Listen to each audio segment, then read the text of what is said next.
welcome to Growth and Diversity. I'm your host, Shawn Davis, and join me on this episode as we explore Generation Z, a recent trip with my daughter to visit colleges, and the idea of what success may or may not look like for this generation. Hey everyone, Shawn Davis here. I'm your host for the Growth and Diversity podcast, also managing partner and one of the co-founders over at Brown Davis Executive Search. This is another one of those episodes, the random show, Shawn rocks the mic. I don't know what we're going to call it, but I wanted to share just some initial thoughts that I had with you. We'll be back with our regular scheduled program with the guest. I'm really excited about this next guest that we're going to have on the show. But I took a recent trip with my daughter to see 5 college visits in Florida. And it got me thinking about all kinds of stuff, just this amazing one-on-one time that I had with her. She's a junior in high school. She's part of Generation Z. And I think there's so many times that we can box people into generations. And now we call, people the boomers and the millennials. And this Generation Z are called the Zoomers. And sometimes that stereotype is given to someone without it being, without any merit or with it being earned. And I understand there's all these studies and all that stuff. But sometimes just that label isn't accurate. It's not for every single person. And so I wanted to explore a little bit about that. Especially as we talk about, with this podcast, diversity in the insurance and insurtech space. So my daughter being in Generation Z, I went to Wikipedia course. Anytime you're going to do research, you Google, and then seems like you end up in Wikipedia for all the facts. And the way that they describe this is this Generation Z, are more educated, well-behaved. And then I thought these two were really interesting because it kind of leads into a little bit of my topic today. Is stressed and depressed generation from previous generations. And I thought that was really interesting given the trip that we had. So we went on a trip to Florida.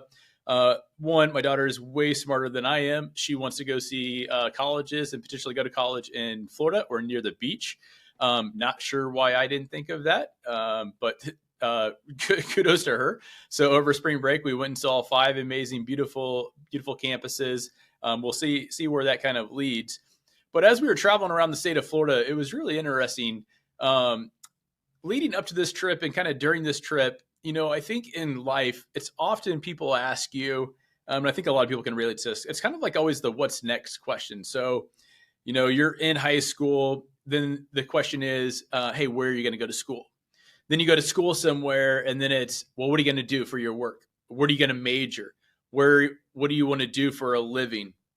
When are you going to get married? When are you going to have your first kid? When are you going to have your second one or something like that? When are you going to retire? And then I guess I'm not at that later stage yet. Maybe people ask, when are you going to die? I hope not. But hopefully they'll just leave us alone after that point of when we're going to retire. I don't know. But anyways, there's always this kind of like what next questions. And my daughter, we were having this conversation and we were planning for this trip. What colleges do you want to go to? Why do you want to see this campus? Why this school? And a lot of it was around, hey, what programs do they offer? And, we probably want to have some kind of idea what we're going to study. And I thought more and more about it. Like, gosh, there's a 17-year-old who the world is just her oyster. The world is in front of her. And this is true for hopefully for a lot of kids. That are exploring this. And I think the other piece of why I'm tying this into this podcast is for professionals as well. You don't have to be a kid. You don't have to be a 17-year-old in order to either start over or pursue something new. Heck, look at myself. 16 years on the corporate side, thought I'd be in insurance the rest of my life, wanted to be the CEO of an insurance company. And now I'm started a small business nearly 3 years ago. Never would have mapped out, put on a roadmap or a career plan that this is exactly what I would be doing. And so that's kind of my point. And what I had a lot of conversations with her because she was getting stressed by this question of, well, hey, what do you want to be when you grow up? Then that kind of determines where you want to go to school. And do they have this specific college or program that you can study in order to enter that field as soon as you get out? And I just told her, she right now she's kind of focused on nursing, which is amazing. God, the world needs as many nurses as possible. And just that empathy and that heart for taking care of people in a great field as well. There's so many different avenues and ways you can go into it, but it was stressing her out. And one night we had this conversation. She's like, Dad, I don't know what I want to do. And quite frankly, that's the best answer that I think that she could have is I don't know what I want to do. And some of you out there, maybe that are listening to this, your kids don't, or maybe you don't even know what you want to do. And that's okay. I think you go on a path and try to figure some of these things out in order to set yourself up for success. But quite frankly, I think a lot of times, especially for a 17-year-old or going into college, and then your first couple steps in your career, you're figuring out what you like and what you don't like, what you can have passion around. And so that was my message to her was, you're going to go to college, you're going to grow up. You're going to experience all kinds of amazing things, but you don't have to have it right. It's not perfect. And you don't have to say, I'm going into nursing, I'm going to be a nurse, and that's it. Just like that, she has like top 2 schools right now in Florida. And I said, hey, if you pick one, you think that's your favorite, but after a little bit, it's not the right answer anymore, and you want to go try the other one, then do it. You don't have to get it perfect. You don't have to get it right every single time, especially the first time. A lot of life is just failing. And so just then navigating that. And so if nursing doesn't end up being the right track for her and it's marketing or whatever it may be, finance, architecture, who knows? That's fine. You can go down these and then just kind of learn, but you don't have to have it right. And I think that's true in a lot of people's careers, especially as you're coming out of school or you're getting started, or 16 years later or 20 years later, you're like, gosh, I really want to do this.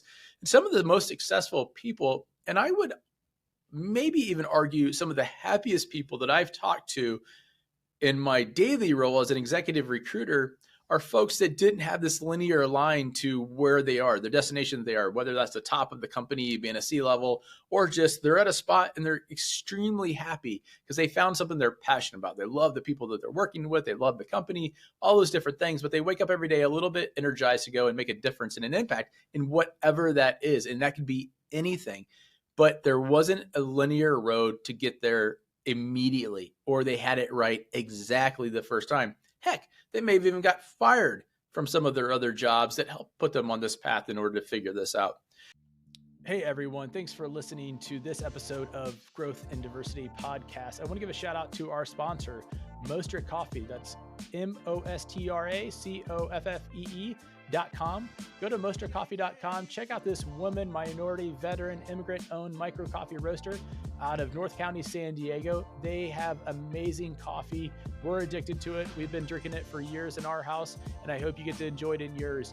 There's a coupon code as being a part of the Growth and Diversity Podcast listening audience. You can enter Brown Davis 10 and the coupon code once you go to checkout, and you'll receive 10% off. Typically, success goes with sacrifice. The other thing that I would like to kind of add to that is success isn't stable. Like there's no idea of, hey, there's a stability around success. There's not. If anything, whatever your definition of success is, it's not stable at all. And so I think you don't have to have it perfect in order to be successful.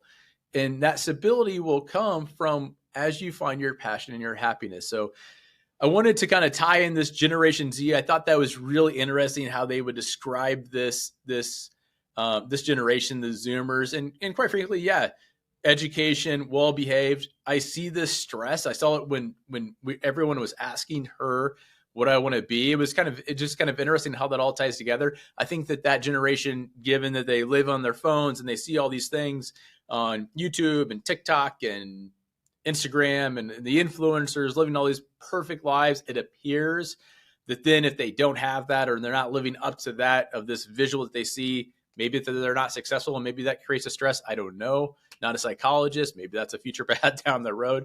But there are some labels or some way that you describe generations. And yeah, there's some accuracy to a lot of that. But you also just can't box them in because you know what? There's going to be some Zoomers, some Generation Z, they're going to come out and just change the world. And they're not going to be maybe the type that you'd say stressed and depressed, or maybe they're not well behaved right now. That was another description. You know what? And they change and they go figure out things and they make an impact in the world in a different way. So you don't have to have it figured out. If you're at a point in your life, whether you're a junior in high school, senior in high school, you're in college, you're getting ready to go try to find your first step, your first career stop, or heck, you're 40 years old, you're 55, whatever.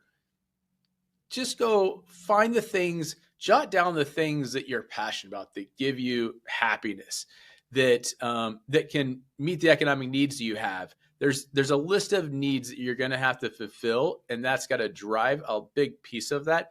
But you don't have to have it perfect, and you don't have to have it right at the very beginning or at the start, and you can always change. So I wanted to share that with you as top of mind. I kind of saw it firsthand with my daughter. I wanted to give that to you guys, tie it in with the diversity, because we're going to need a lot of Generation Z to come into our world of insurance in the insurtech space. I'm sure they're going to do radical, amazing things for our industry. But I wanted to tie all this together. Special shout out.